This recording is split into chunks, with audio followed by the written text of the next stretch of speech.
So cool. First thing I would probably say is we should probably introduce ourselves, because if this went out on a YouTube thing and people just randomly clicked on it, they're not going to know who I am. They might know who you are, but they certainly won't know who I am. So let's go with you, Danny. What are you doing, and who do you work for? Tell us about you. So my name's Danny Griffith. I am a mountaineering and climbing instructor and development coach. I've been coaching all things climbing for 18 odd years now. My job at the moment is to tech advise for climbing walls and people who run climbing sessions. I also teach people to climb, and I actually do instructor courses. I teach people to become instructors in climbing. During this one, I have mostly just been trying to keep my psych level up and my fitness up by doing some home workouts and things. Yeah. Cool. So the way we know each other is obviously I own my own gym here in Congleton, and we have a wall on site. And one of the great things about knowing someone like you, you're a technical advisor, we can kind of outsource some of the expertise in that way to make sure that we're doing things correctly for our clients. So that's kind of the relationship that we have, isn't it? I would say. So for myself, I've been in the industry for just a little over 12 years now, 10 years as a gym owner. And obviously we're looking at how we can open up post lockdown. So it's different in some ways in terms of what we do, because I think the way the gym world's going to go is we'll probably go down the route of big wide open spaces, not sharing equipment, that side of things. I suspect it's going to be quite different for a climbing wall, because you can't really not have a common surface with a climbing wall, because to take all the holds down and clean them in between every single climber is just not logistically possible. So I think we'll probably come at this from slightly different perspectives, but it might be interesting to kind of go through that. So I know the Association of British Climbing Walls have been working quite closely with UK Active people who also help look after gyms as well. So the guidelines that the ABC have kind of drawn up are kind of in line with the gym guidelines, but like you said, there's not a chance you can take every hold off after everybody's washed it, put them all back on the wall. Some walls are talking about route setting slightly more often, but again, it's pointless. As soon as someone's touched the hold, potentially it's going to be infected. So yeah. There's no, in my mind, there's no logistical way of doing it. Even if you get a fogger to clean those climbing holds, no one can touch them until they're dry, and then potentially they're slippy, which creates a bigger hazard. You know, someone's going to slip on something that's not quite dry yet or whatever. That's worse than potentially that they've touched a surface. Might be interesting to kind of go through some of the things that I've looked at in terms of how the virus actually spreads, because it's, to my knowledge, it's a respiratory disease rather than anything else. So yes, if someone coughs onto a surface, you touch that surface, there's a risk there, but you don't absorb the virus through your skin. From all the research I've seen, now obviously it's probably worth pointing out at this point, this is just two gym guys having a chat, and we're not coronavirus experts. We're just talking about the things that we've heard, and people should probably do their own research, really. But to my knowledge, you can't get the virus through your skin. So provided you don't then touch your face, eyes, and that sort of stuff, and you wash your hands, you're actually relatively safe in that way. They talk about mucous membranes, don't they? So the virus has to touch a mucous membrane, which is mouth, nose, eyes, and when you go to the toilet and things like that as well. So hand, the loo is really important. Yeah, that's it. So it's all to do with airspace, and I think there's various statistics, and probably it's not worth going into the exact numbers of this, but you actually need to take a certain amount of viral load in if you're breathing the same airspace as somebody. So if someone coughs or sneezes in your face, absolutely, you've got a good chance of getting the virus. But realistically, I think a lot of the research I looked at, and I'll probably reference this, was saying something along the lines of, if you're in an airspace with someone who has the virus, you need to be breathing that same airspace for a certain amount of time to get that viral load. And it can be between 5 and 10 minutes, depending on the distance that you are from that person. So say, for example, someone who has the virus walks past me in the street and they get within half a meter of me, there's actually a very low chance of me getting that, just because I've walked past, because the time and the sort of like the volume of potential viral load there is quite low. So what we kind of need to look at is the distance we can keep people when they're in a space for a long period of time, which is kind of like what you guys will probably do with the climbing wall, I think, I would say. Yeah, I think there's also this, like, the rate of breathing, I think, has got an important part of it. If you're doing a high quantity exercise and your rate of breathing is picked up, and I think that's going to definitely kind of change I think it's 10 times from what they've looked at. So say, for example, you're just breathing. From breathing to talking is a 10-fold increase in terms of sort of like how much you sort of like expelling as a viral load. I know that in the hairdressing industry, they're actually advising them that they can't have any small talk, no talking while you're cutting hair, because I'm actually getting a haircut now. That's it. So yeah, they're going out to the hairdressers with it. But yes, you're right. So when you're exercising, you're exhaling a hell of a lot harder. The distance that things can travel is certainly further as well. So I think realistically, the biggest thing that we can do is limit the number of people that are actually in the facility to be able to increase the distance between people, rather than the actual contact of surfaces. Obviously that's important. We need to keep them clean, but I don't think that's the biggest issue there. I think it's actually how close people get when they're in sort of long periods of time in contact. I think we need to keep people further apart and think about maybe ventilation and things like that. I was going to say, I think airflow is going to be pretty important. I'm aware of a number of walls who are buying large industrial fans as well, just to encourage the airflow around the unit. I know your place has got those massive shutter doors as well, which is definitely going to help in that. Like I said, if you limit the number of people in the facility, climbing walls, we're talking about one person per 9 meters squared. The ABC have recently changed their guidelines now to the ball of the wall owners themselves to try and decide how many people within an area they're going to feel they can comfortably house. Because I think that's really interesting, because the guidelines on that say something along the lines of, have a look at how much usable space you've got, maybe from your rent or rates, sort of like that tells you what your square footage is. So this place here, we have a combined 11,000 square foot. And if we do the calculation in this room, which is about 7,000 square foot, we can have 74 people, it says. Now, when I look at my room, I can tell you I'm not putting more than 10 people in here. Because I've got the internet connectivity in the room now, so I can kind of show you what I mean. To put 70 people in this space, all working out, breathing hard, moving around, I don't think it's possible. I think that's kind of the absolute minimum if they stood still. So maybe like in a restaurant that might work. But if someone's bouldering and they're moving around and they're potentially going to fall, you've also got the space of the bouldering problems. It's going to be less. I think you're right. We need to look at the space. So things that we've done is we've kind of like put spaces out on the floors. Yeah. Where, I know a lot of gyms have basically put a mark down on the floor there and another one 2 meters away. But realistically, you move when you exercise.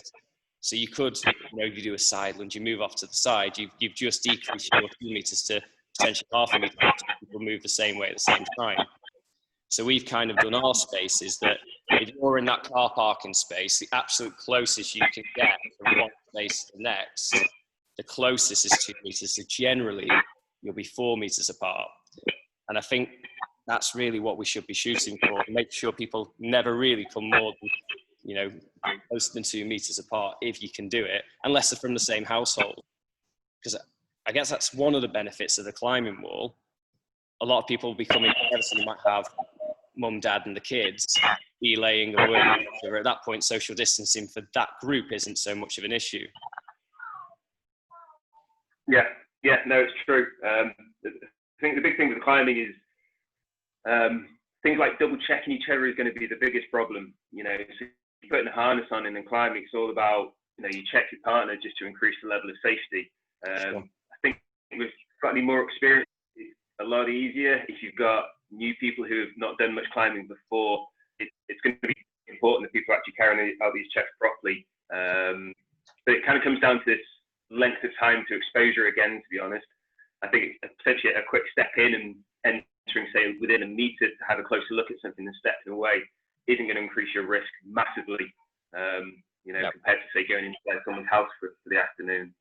Exactly right. And that comes down to the link that I'll reference, which comes down to viral load and time of exposure.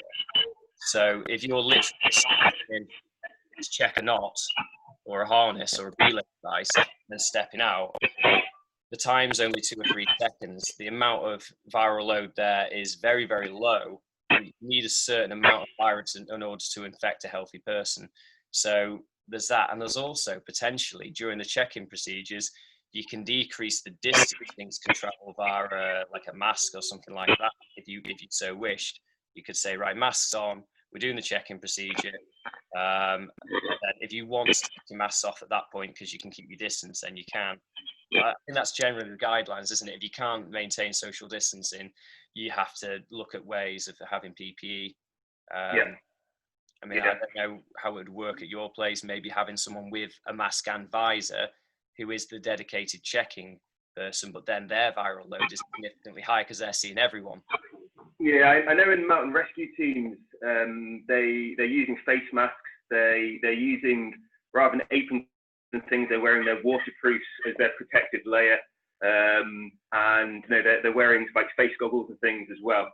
And the other thing I found quite interesting was they're also picking members of their team who are the least likely to react badly to COVID when they're going to see casualties and things. That's how kind of the mountain rescue world are doing it. I think within the climbing world, it's not really feasible to put a staff member at risk, as it were, in that way. So for me, most of my work outside, which is all good because we've got massive ventilation. I do carry a mask at the time which I do need to come close. When I go multi-pitch climbing, which I've not started yet, but I've put kind of thought into it, so that's when I'm climbing up a rock face and it's quite hard to maintain distance. I do have a full face shield, which I'll end up using. But yeah, I think it's kind of making people aware and potentially just being a little bit cautious about introducing new people into the sport at the moment. Yes. You know, let's get the experienced people going and see how things settle down. But the flip side of it would be, you know, most people haven't touched. Yeah. I've been doing a lot at home and doing quite a few bits of training with people on things, but their technical skills are pretty low, to be honest. I think the potential of accidents is relatively high at the moment. Yeah, so basically if someone hasn't climbed for 4 months now, and maybe the last time they climbed was only their second climbing session, they're not really people that we want to bring into the gym whilst we're finding our feet. We need to make sure everything is tested, robust, all the procedures are in place, because they're going to need much more attention and looking after. And that's the same approach we're taking here at our studio. The people who've supported us through lockdown have worked with us through lockdown. They're the people that are going to come back into the gym. And then once we are in a more stable position, we'll look at potentially growing the business or recovering business, if that makes sense. Yeah, so yeah, very much in the same way. We're looking at the same thing. Might be interesting to ventilation. Ventilation. I was going to say the common surfaces with the climax. I know at your place you've got 2 auto relays. Yes. We're actually set a good distance apart from each other as well. I can't think off the top of my head, but it's definitely over the 2 meters, isn't it? Yeah. Separate line. There's guidelines on cleaning the equipment, and I know True Blue, the people who auto relays have got specific guidance and things. But it's the hard metal surfaces and things fabric surfaces, it starts causing a little bit of an issue. The key with it is kind of hygiene. So before someone touches any of the equipment, they sanitize their hands. Yeah. They can use the activity to finish the activity, then hand sanitize again. And then stability of it, maybe quarantine equipment would be more beneficial than trying to clean it. I know Pets will have put out guidelines saying you use your equipment, but it's the lifespan of it and things. You can use pure alcohol, but again, they're not advising you regularly. So that's the difficulty, because you might be cleaning this stuff with harsh chemicals that effectively then rot the material, and then you've got a compromised piece of kit or something like that. So you've got to be really careful, I guess, with cleaning, that you do the right things, because what's the greater evil here? I would suggest that it's probably better to just assume absolutely everything in the gym is covered in coronavirus. You have to imagine it's like the floor is lava. Okay, so as soon as you know that, you should be trying to change some habits in terms of, right, I've touched that, I now need to clean my hands, and just make that assumption. So if everything's covered in glitter, yes, you walk into your building, everything's covered in glitter. So you're in there, you're going to get covered. When you leave your building, off and wash all the glitter off your hands. You're going to potentially have glitter in your gym clothes as well. So put some fresh clothes on before you get back. Yeah. And when you get home, you still put glitter in your head essentially. So yeah, I quite like the glitter analogy. I think we're breaking up. I'm going to move, see whether I've got a more stable internet connection here. How's the sound coming across on your side, Danny? Yeah, you're a little bit jumpy, but but it's legible, is it? Yeah, it's legible. Yeah. Cool. So ventilation. I've heard different things. So with ventilation in hairdressers, they're not allowed to have hair dryers, because potentially anything that's fallen to the floor in that enclosed space, you then stir it up and potentially maybe even aerosolizing it. Hand dryers in toilets. I think hand dryers in toilets are switched off, and it should be paper and paper towels and bins. Now, in a big space like a gym, I think you have to look at whether you've got continuous airflow, and whether that airflow is going somewhere, maybe going to outside, or whether you're pushing all the air into one corner that potentially a client might be coming in. So in the paper that I'll reference and I'll send to you, they looked at a restaurant where someone actually had, I think it was either SARS or MERS, so a similar kind of, communicable disease in a restaurant, and there was an air conditioning pushing air across the room. The people who were sat on this side upwinds, only one person on that table, the next table got ill, but everyone downwind of the table was made ill just in the airstream. So the tables, imagine, tables downwind, everyone gets ill. Outside of the cross stream, they're fine, outside the cross stream. And it was all to do with the fact that over the course of an hour and a half eating, as that person was breathing, maybe coughing or whatever, the air was being pushed towards those people. So I think that's a concern that maybe not so many gyms will think about, that when they've got their fans on, where are they placing their fans? Are they placing them in such a way that there's making like a little wind tunnel of potential virus? Or are we making it so that we can kind of get the airflow to move around the room and potentially push air outside, having air drawn inside, so there's a circulation of fresh air? Is that something that you guys have seen or thought of, or is? It's not something that's massively highlighted, if I'm honest. It's all about, there's all the talk's been about clearing the enclosed space as quickly as possible, to be honest, trying to get as much air in as possible. But yeah, that kind of opens up a Pandora's box almost, doesn't it? Of aeronautic engineers are potentially going to have to start and actually having a little bit of a look at it. Where's the air coming from, and spelling it as well. So yeah, Yeah, no, that is a really good point, actually. I think it's something that's worth looking into. So at the moment, what we've done is we've said at our gym, we've got big roll shut doors. It's not open at the moment because there's only me in here. But behind me, you can see we've got 4 or 5 meter wide, 4 meter tall, whatever it is, big roll shutter door. We can open those in the studio in various different places, which allows a lot of air in, but then the air is potentially quite still because if there's not a breeze, then the air is quite still. So it's whether you can kind of create an airflow with fans or whether actually it's safer to not have fans on. That's something that I don't know the answer to yet. And I think it's something that we'll probably need to look at, because if I place my fan down there blowing all the way up the room and the airflow is just going back that way and always going back that way, whoever stood in that last box is potentially breathing sort of like the air that everyone downwind of them is expelling, especially if they're exercising and that sort of stuff.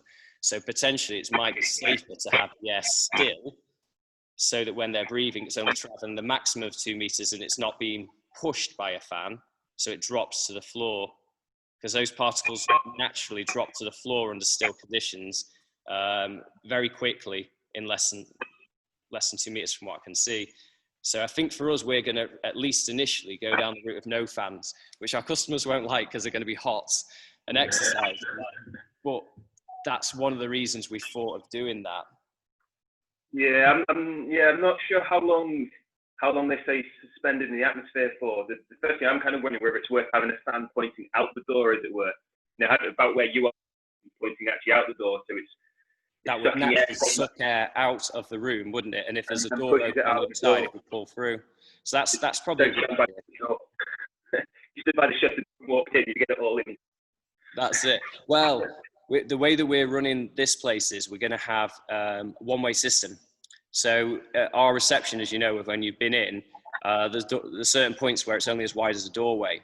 So the last thing we want is people coming in that door and going out that door, because it's a bottleneck. So we'll have a situation where you come in through reception and you leave through the big roll shutter door. So there's no pinch points. It's one way in, one way out.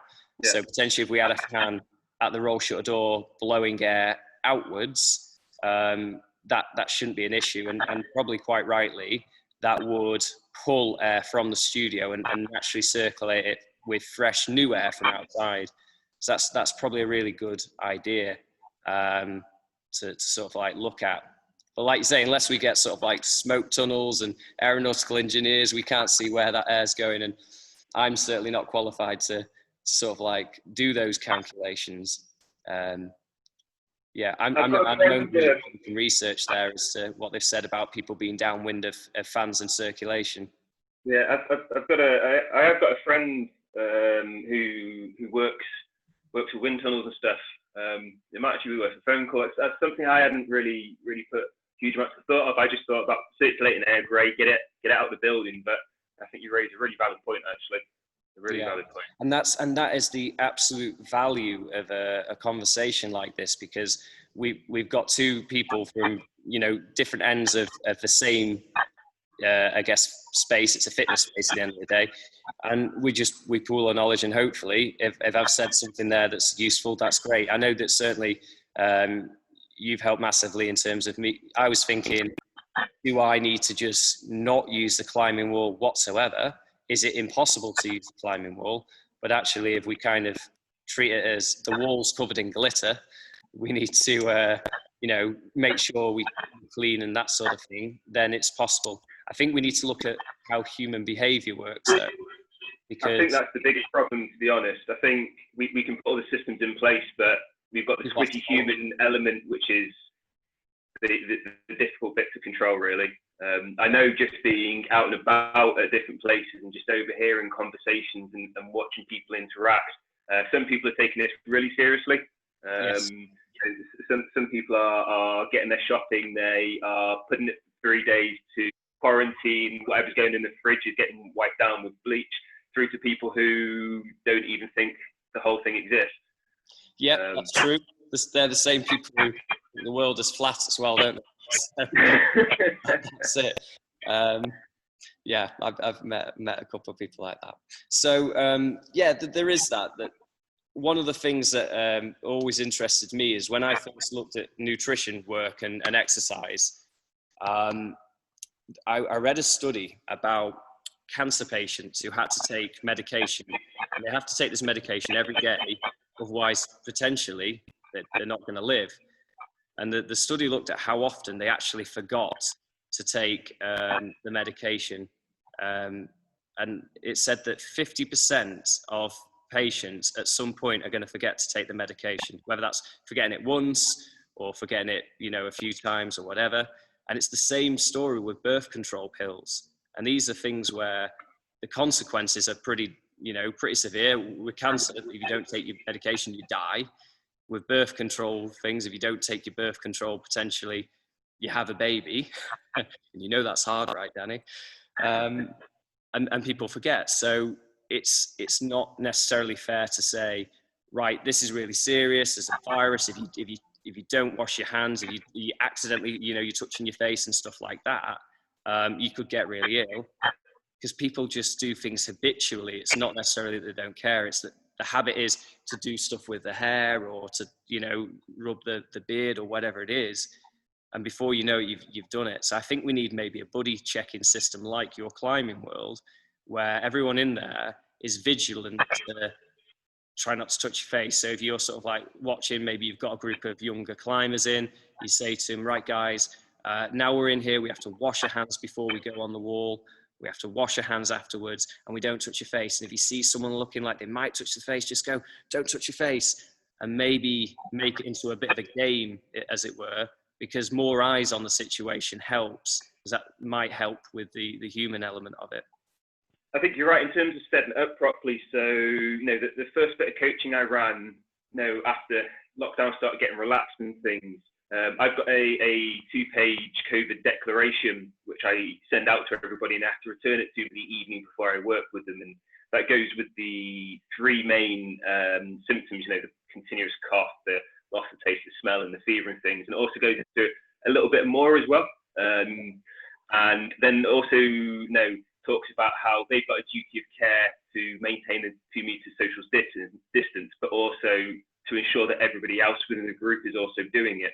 And then the day of it is exactly as you said, I start the session straight off, right, these are the rules, this is what we all have to do, everybody is playing equal part in this, and I'm going to end up forgetting, and you need to kind of remind me of it.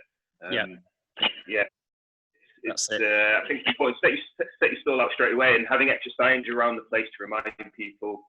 I'd potentially even say maybe cycle your posters. It's one thing putting a poster up, and that'll work the first time someone flicks past it, but the second time they walk past it, it's been there. They don't necessarily register it, so moving stuff around things. You've got to work with younger kids and to make them as well, etc., etc. Yeah, that's a really good idea, because like you say, things become background, don't they?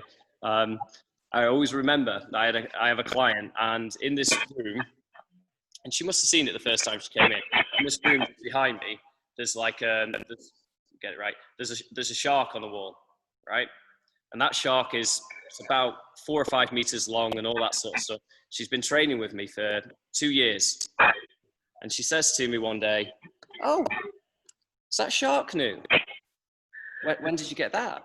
And it's something that she's been in the gym 2 times a week. It's always been there. We train, and it's just become something that she's so used to seeing. And for whatever reason, she noticed it that day. So yeah, I think moving stuff around is certainly a good idea, because, it's a different poster. I didn't see that before. People get it's almost like nose blind, isn't it, to a smell that you've been around too long. So yeah, I think that's going to be an interesting thing to try and do. So do you guys have any indications when you might open, or are you the same as me, where you've heard things may ease 4th of July, but it's as vague as it's the earliest it will ease? Yeah, there's nothing. I think 7th of July has been the thing's been banned.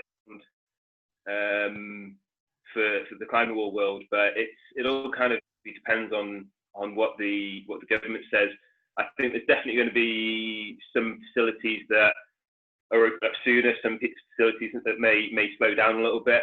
I know lots of work's kind of been put in place to kind of get stuff working. For the climbing walls, I think when they first open up, it's going to be like unsupervised climbers, people who know what they're doing, massive limit the numbers that come check out.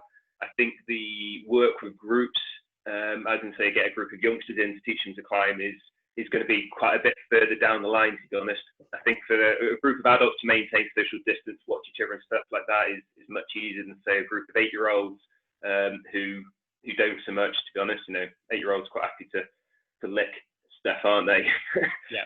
They're not as aware, as it were. But yeah, what was that, sorry?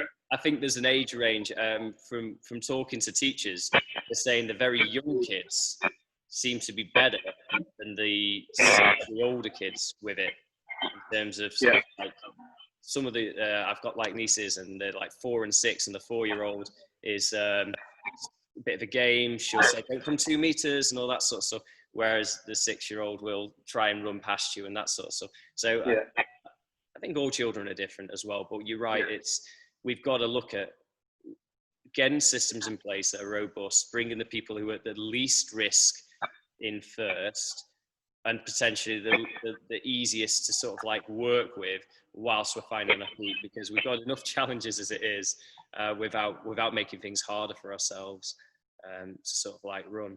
So yeah, I think for us it's going to be existing clients. The kids stuff that we used to do a lot of kids parties and stuff like that. I think that's not going to happen just straight away, just for that reason. Have you guys managed to do much outside then? Yeah, so we've got quite a decent space outside the actual gym. So and I'm hoping we've had internet connectivity here, so there's things within gym and outside, which means when I go through the door, hopefully I don't lose you. So we'll see. So yes, you can still see me, Danny. We're outside. So we've got all this space outside and you can see we put sort of like signs on the ground to remind people of 2 meters, and then we can do all the exercise that we need to up and down this straight, which is generally closed when we're operating classes. So realistically, even when we can open, we'll probably choose to go outside as much as we can, because you've got the infinite dilution of the atmosphere when you're outside, so things are safer. We're not doing what a lot of gyms are doing, which is you have to wipe down the machines in between and you can share machines. We're actually, each person has their own piece of kit in a box and you only use that piece of kit. So there's no sharing of exercise equipment here. So it'd be like, you start your session, you go into a box and you have a dumbbell to use or a barbell or whatever, and that's yours for that hour. It gets cleaned down thoroughly, and then the next session, whenever that is, maybe half an hour later or whatever, whenever we've done the clean down in between, then it can be used. So it's a sad situation, because I think all leisure facilities like gyms, climbing walls are all lumped in together, and there's certain things that we can do to actually make this significantly safer. And I think we could legitimately open and be as safe as a supermarket, but we're all in one box, along with the rows of treadmills together, where people are just, there's common services. Running fast, yeah. So it's whenever the commercial gyms can open, I think we can open, unless we change our name to a physiotherapy sort of like thing to do the corrective exercise stuff. So I think legitimately we could do the physio side of things that we do with the one-on-one, but in terms of the gym stuff, I think we have to wait. Yeah, I think you're right. You can kind of push the boundaries and look for the grey areas, but I don't think you're going to do yourself any favours in terms of reputation and things. I know people are super keen to get back, but they respect you guys as professionals, and the work you kind of put in and stuff. I think kind of highlights that. Yeah. And just like you said, being cautious with it and communicating with the clientele and making sure that everybody's on the same page, and putting stuff like this up so people can actually see what you've actually managed to do. Exactly. It's all part of it. There are a number of people who are kind of like really keen. Can we get back? Or one-on-ones were maybe 5 weeks ago. Groups of 6 was 4 weeks ago. Can we get back to all the classes? But what we're trying to do is think about how we can implement that safely, which might mean we're a little slower to the party, but ultimately it's in the interest of everyone. You still there, Danny? Yeah, I'm back again. I wasn't sure if that was me or you. It could be anyone with the internet. But yeah, I was just saying that we might be a little slower to get things up and running, but when they are up and running, they will be up and running in a way that is as safe as we can physically do. And I think that's the key thing, because you're right, it's reputation. There will be people out there that are, going into people's home and cutting hair, or going into people's homes and doing exercise programs and all that sort of stuff. But everyone that's doing that is putting people at risk. And I don't think you can be in the health and fitness industry and compromise someone's health and fitness potentially. It doesn't make sense to do that. Yeah, that's it. We're here to help people get them as fit and strong as they can. So the last thing I want is someone to come to our studio and because of my care, get ill. I know that we can't take the risk down to 0, but we have to do everything within our power. Yeah. Have you, because I was talking through the COVID Dex that I use, have you guys kind of thought about that? Have you got a form in place or a way of communicating this information to your clients to kind of really reinforce the fact that they need to be aware of this, but also to communicate it to you afterwards? So if someone who's been to your gym then gets symptoms within the next 7 days, actually they've got a responsibility to talk to you? Yeah, that's it. So basically, we've got a couple of things in place already, and things that people will physically have to sign before they come in. So we've got things like a risk assessment in place, where we've kind of looked at things like coming in through the reception area. That's a pinch point. How do we mitigate the fact that it's a pinch point? Well, we come in one way, we go out the other. There's hand sanitizer stations as you come in, and it's automatic so that you don't have a situation where there's a common surface. So we have risk assessments in that sort of way first. But ultimately, before people come back to us in the gym, there's going to be a case where we say, look, whatever you remember of the old gym and the way that we did things, we kind of have to say that's an old business model. This is a new business with new operating procedures. Class timetables might be different in terms of, they might finish a little earlier. It might be a time where we have to clean down equipment before we open the next one. So it's going to be a brand new gym. And as such, there's going to be new forms to sign, which say things like the fact that, if you've shown any kind of symptoms, you must not come and you must let us know. If you have come to the gym and then later develop symptoms, you must let us know, because we've got to then potentially talk to everyone who was on that class. It might be that we have to then shut down as a gym and go back to virtual.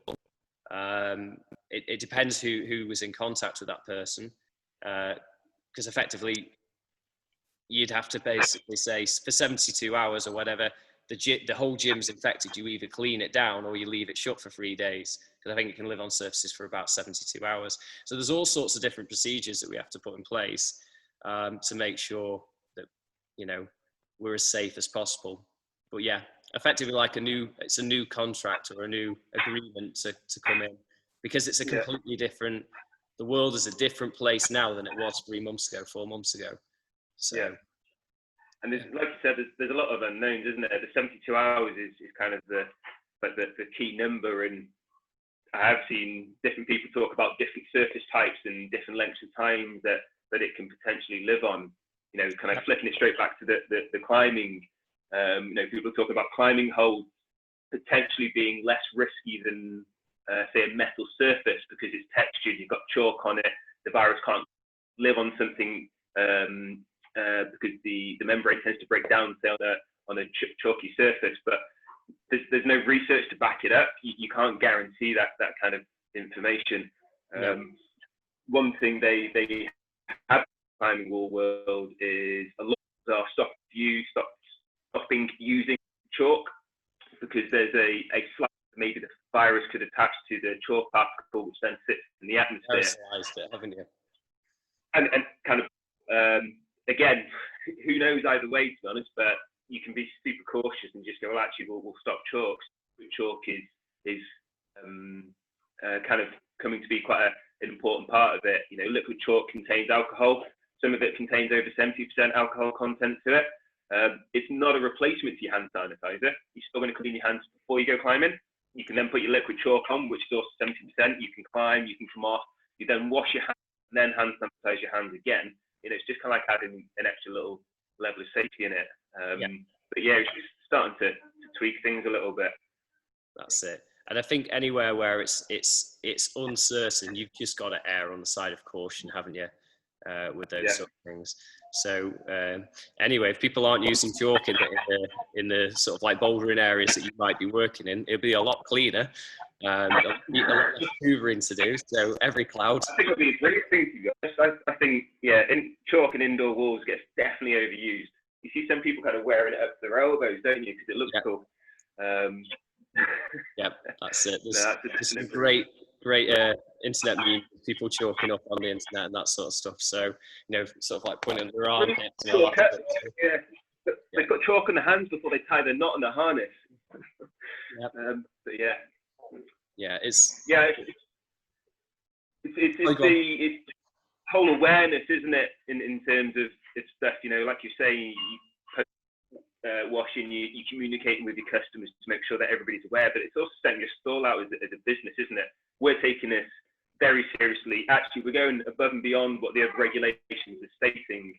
You know, we've been looking into the research. We've been trying to keep up to date with it. We're not just watching Facebook and seeing a video that tells you something. You know, that information is just nonsense most of the time. It's actually going to those and you can trust and has a background in what you're asking them. I think it's the key to it. You know, for example, you've mentioned about the airflow. So straight away, I've got one person ahead who I'm going to phone after you and have a chat to them, you know, and see what they kind of say. And then, you know, I'll get back in touch with yourself and kind of let you know what they've been kind of talking about. That's it. Because I know that Virgin Active, they are regulating or replacing a lot of their aircon systems. So they say they are doubling the recommended amount of airflow in their facilities. And from what I know of sort of like Virgin companies, they tend to do things as well as they can be done. And that's something that they've looked at. How can we get as much new air into this system and out as possible? And that's across two different businesses. Where that comes from is probably the airline business. Because in an aeroplane, I have a client who's a pilot. He says that the air in the plane is a completely different air, at least between every 3 and 8 minutes, depending on the plane. Oh, wow. So it's completely recycled, and the hospital grade filters and things like that. So bigger businesses will be able to make those investments in terms of sort of like getting the airflow and all that sort of stuff. For us, we've just got to open all the big roll shutter doors and make it as close to outside as we can. But one of the benefits we do have is, you know, sort of like you can see 9 meters of ceiling height, which you're not going to get in a sweaty box gym or something like that. It is a big space. So yeah, I think we'll probably go along the lines of maybe 10 people in here. I think that's reasonable. We've actually drawn the lines out on the floor to be able to know that we can keep them 2 meters apart, because it's all well and good saying 9 square meters per person. I can put 74 people in here, but I've also got a big warped wall that takes up some space. Got no one standing on this area. There's spaces that are being occupied. So I think you've just got to look at your space and think, how many people can I safely put in here that that can keep that distance and make the decision. I think that's the way it has to be done. Yeah, I think it's a sensible way of doing it. You know, one thought that kind of clicked up into my head is in terms of getting used to things as well. You know, so like holistic traps. Actually, we've been doing this for a period of time, and suddenly we start feeling safe. You know, and then you might go, actually, well, maybe I could cram 72 people in here because we've done really, really well. I'm not saying you do that, but you know, it's a definite danger where you could just start getting used to it and then letting the systems slip a little bit. But yeah, it's just being aware of it all. And I think as business owners or trainers, coaches, it's our responsibility to try and enforce that. I know that I went to, not through choice, it was something where we had to pick up a piece of jewellery that had been fixed pre-lockdown, Kathy's engagement ring. We went to a retail centre, signs on the floor saying it's one way, loads of signs saying 2 meters, hand sanitising stations, all the centre was doing everything right, but the people in there were going down the one-way system the wrong way, cutting across you to get to a different shop, you know, getting right in your face at certain times and that sort of thing. So there's no accounting for people. I think the benefit we have is we have a small, close-knit community that we can kind of have that conversation with and say, look, guys, this is serious. You do need to keep your 2 meters. And I know that for me personally, if someone isn't following that and they have been told, they'll be asked to leave because ultimately they're putting everyone's safety at risk. Because like I say, there's always someone who thinks this doesn't exist. We're being too cautious. That's yeah. No, but again, because you know, you're a private facility, and like you said, it's more of it's almost a family group that you guys run. You know, you've got real investment in each individual that arrives at the gym. You know, it's not somewhere where you just kind of clock in at 6 o'clock in the morning, run in a treadmill and go home and never really have any interaction with people. For you guys, there's a real sort of family feel about it. And as yourself as a business owner who's leading this and you know, pushing to maintain a high standard, then it's going to be easy for your clients to kind of follow your lead, as it were, and follow on from that. I was at a crag not so long ago, and I got there really early, so we started the course at 8:30 in the morning, just to make sure the crag was nice and quiet. It got towards lunchtime, and we were just getting ridiculously busy, and there's no social distancing. People were literally climbing right next to each other, and you know, it just made me feel really uncomfortable. But luckily, I picked a location where it was massive, so I managed just to go to a really tucked away, quiet part of the quarry and kind of carrying stuff over there. But yeah, I think you're right. People have just started to relax a little bit, maybe. You know, they've gone out climbing a few times and they're kind of getting into it and they want to do that route and they want to do it. But yeah, and I think trying to maintain it. Something that's possibly going to make our lives harder, and I think the announcement will come tonight. So what's the date today in case this is seen later? 23rd of June in the UK. There's potentially, hearsay at the moment till announced, talk of relaxing the 2 meter rule to a 1 meter distance. But I think that is coming from a logistics point of view more so than a safety. I think it's still absolutely a lot safer to keep 2 meters than it is to keep 1 meter. But a pub or a restaurant, it's a sliding scale, isn't it? It's a sliding scale. I think if you stood half a mile from someone, the likelihood of catching COVID is negligible. If you stood face to face, and the likelihood of you catching it kind of steps up. The World Health Organization has said for quite some time that they suggest a 1 meter social distancing,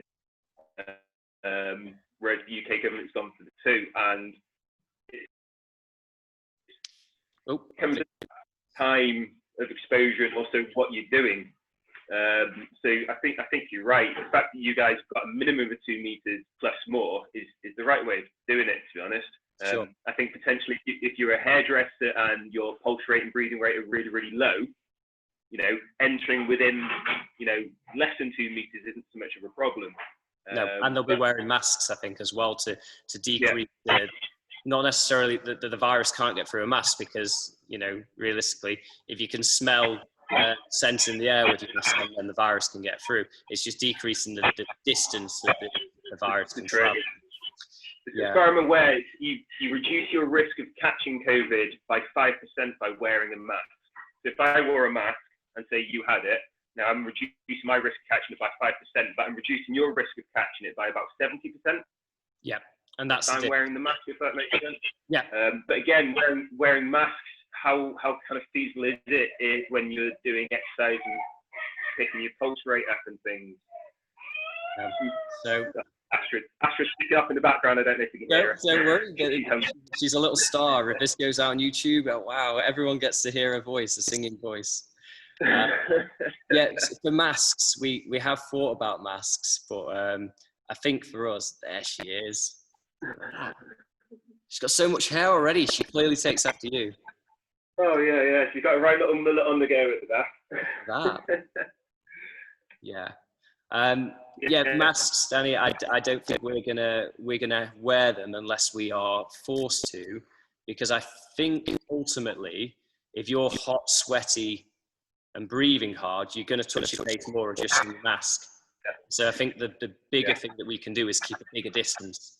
So 4 meters in general in here, because I just think that masks will cause more problems than they solve. Specifically, if you're really breathing heavy, just you're breathing your own carbon dioxide. I don't know how that affects you if you're sort of like not getting fresh air. I don't want people hyperventilating and falling over. The key thing with masks though is the first aid kit. I think, if you have someone who goes down with whatever issue, having we'll get close, don't we? Yeah, a pack of masks which you can A, put on yourself, and B, give to the casualty to put on, I think is a super important part. We've got masks on site with the like ventilator masks type thing. So yes, they're probably not they're not like the surgical ones. I don't think we're really supposed to be hoarding the ones that the doctors use anyway. But yeah, I think you're right. People need to think about what the worst case scenario is. Have you got the personal protective equipment that if you need to get in with a client, you can? One of the reasons we're not doing certain exercises.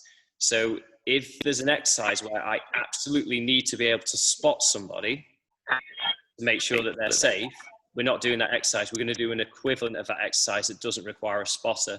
So I think as coaches, we need to be thinking about what is the safest way we can operate with the minimal chance of us needing to violate that social distance.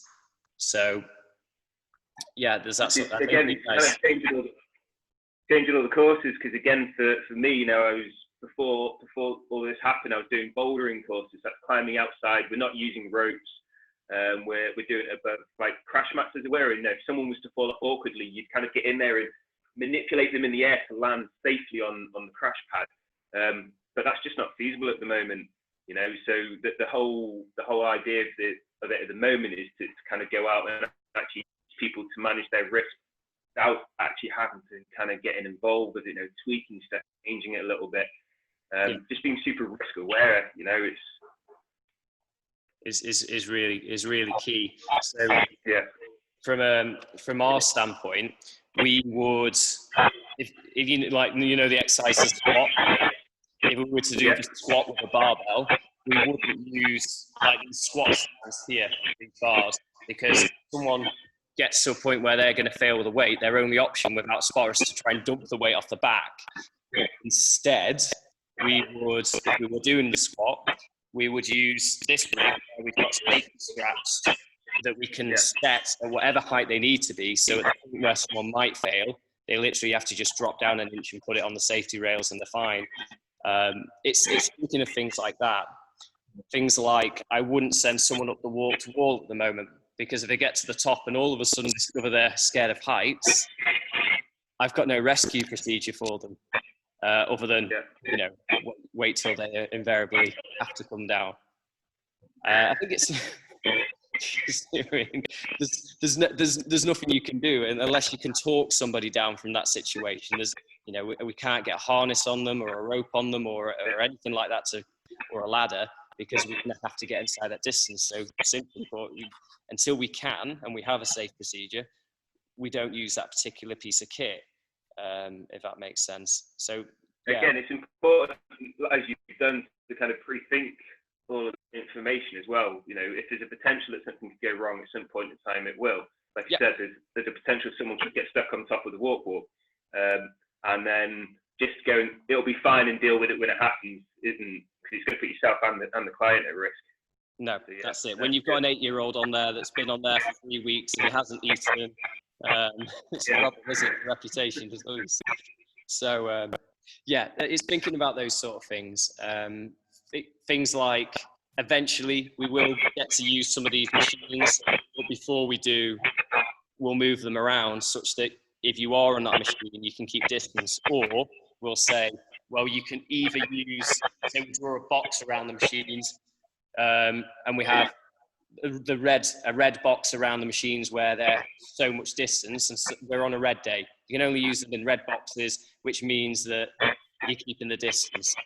So if you can't move your facility, you can color code things, and you can say, okay, only go on the red stuff, which all the red things are 4 meters away, or only go on the green things, they're 4 meters away. So there's ways of getting around things, I think, but we've just got to be smart. We've got to think things through before we sort of like rush to open. Yeah, no, agreed. That's agreed. It. So have you got quite a few people super keen to get back then?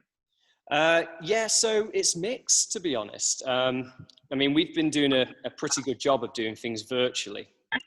With sort of like, we can still deliver classes, we broadcast those classes. So everyone's been able to do it from home. We've loaned out a lot of equipment. So to our members, we, you know, like dumbbells and things like that.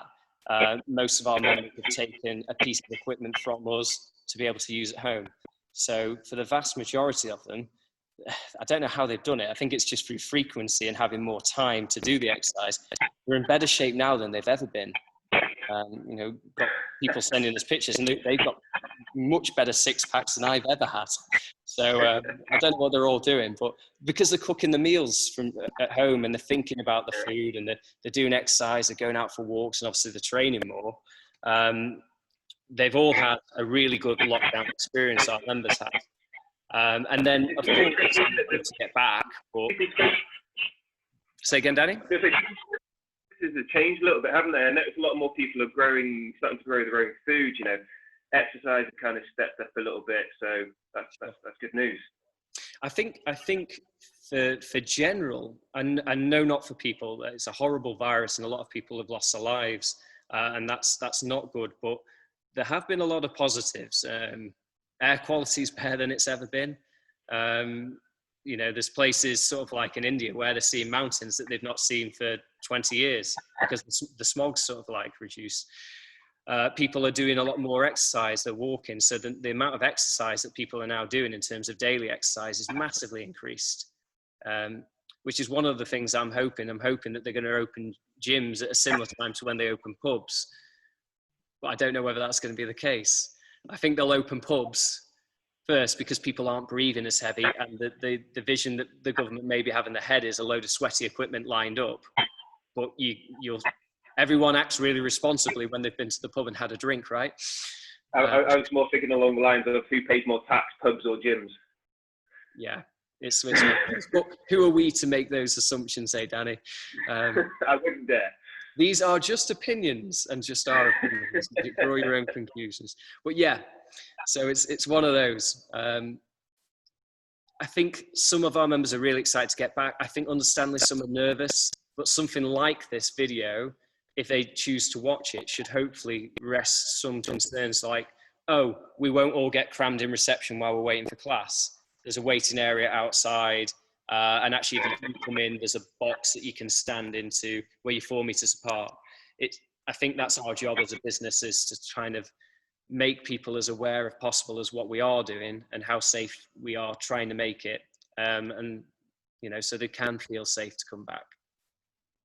I'm not pretending to be an expert. No, we've not sat here so that we know everything. We've both agreed to go, actually, we're not quite sure about this particular part of it. You know, I'm going to carry on doing the research and doing it. It's the continual feeding of new information in to progress what we're doing. You know, for example, what you're doing the first week of opening, I suspect in 3 weeks after opening, you'll have changed stuff a reasonable amount because the research is going to be different. It's just kind of keeping on top of it, as it were, see what the clients are like when they come in and what happens, and the old human element of it as well. So, yeah. That's it. The research changes all the time, and the guidance changes all the time. The 2 meter rule came from something that looked at coughs and sneezes, and the research is 50 years old, nothing to do with COVID-19. So that this changed all the time. It was that someone was telling me the virus cannot live on cardboard. Well, we've now found out it can live on cardboard, and it can live on surfaces for up to 3 days. People say it dies instantly when it's outside in the presence of UV light, but the studies have said, actually, no, it can still survive for a certain amount of time. So we just have to go with what the current information is and use some common sense and an abundance of caution, which it sounds like, obviously, we're both doing. So, yeah. Cool. So I reckon what we'll do, we'll try and get this in a format that I can upload. If someone out there is running a gym and maybe anything that we've said they haven't thought of, whether it's the ventilation, whether the fact that common surfaces might not be as big a problem if you're cleaning your hands and putting in place systems so you're not touching your face and things like that. If any of that's been helpful, then hopefully that's good, because the fitness industry needs as much help as it can get at the moment. And just not to rush back into things fast. I think it's a case that going slow and cautious is always better than just saying, well, we're going to open exactly like we did pre-lockdown and nothing's going to change because everyone suddenly feels that things are safe to go out again, because the virus is still out there. It's no different than it's ever been. It has the same effect if you get it. So we have to act accordingly. The last thing you want is facility to suddenly turn into the hotspot of infection. That would be, that's the thing that everybody's trying to avoid, isn't it? Yeah. When we can open, we've got a responsibility and a duty of care to set a precedence that says that it was right to open us, and we can be trusted with that responsibility of opening. We've not got to screw this up, because if we do, ultimately it should be taken away from us, and second lockdowns might be imposed and stuff like that. So we've got to do this right collectively as a fitness industry to make sure that we're doing the best by our people. Agreed. It's cool. Awesome to talk to you, Danny. Yeah, good to see you, man. It's been a long time, hasn't it? Let me know what you come up with the ventilation side of things, because that'd be super interesting. But I think it's a really good idea to put your fan in backwards, pointing outside, because that will draw air. I think that's something I hadn't thought of. So if that's a viable option, that's certainly a really good thing. Put the fans on backwards. Yeah. No, see what happens. Yeah, I'll let you know about that. It's great to see Astrid as well, because I don't think that we've actually met yet. So no, not at all. No. To be honest, I think we're quite lucky in terms of parents got to meet after she was born, but then all of this happened. She was born just after Christmas. So we've been doing lots of video calling with the grandparents every day so they can see her. Yeah. But yeah, not many people have, to be honest. But no, yeah. So one of the lucky few. Yeah. That's it. Hopefully she's not going to remember any of this. It's not going to affect her, as it were. But yeah, I'm hoping some older kids have some good memories of lockdown as well. I know some of our clients, one of the things that we did is we knocked on for them with water pistols, because when 6 people can be outdoors and about a meet and stuff like that, you can keep quite a good social distance and shoot each other with water pistols. And some of the kids have had fantastic memories of me and Kathy coming round, just soaking them with water pistols, things like that. So there will be some lovely lockdown memories, and people have had time to spend more time with family and stuff. But yeah, I think the sooner we can get back to a more normal life, the better. Yeah, no, agreed. It's getting there slowly. That's it. All right, Danny, keep you and yours safe, and we'll chat soon, eh? Yeah, cheers, man. All right, see you later, mate. Take it easy.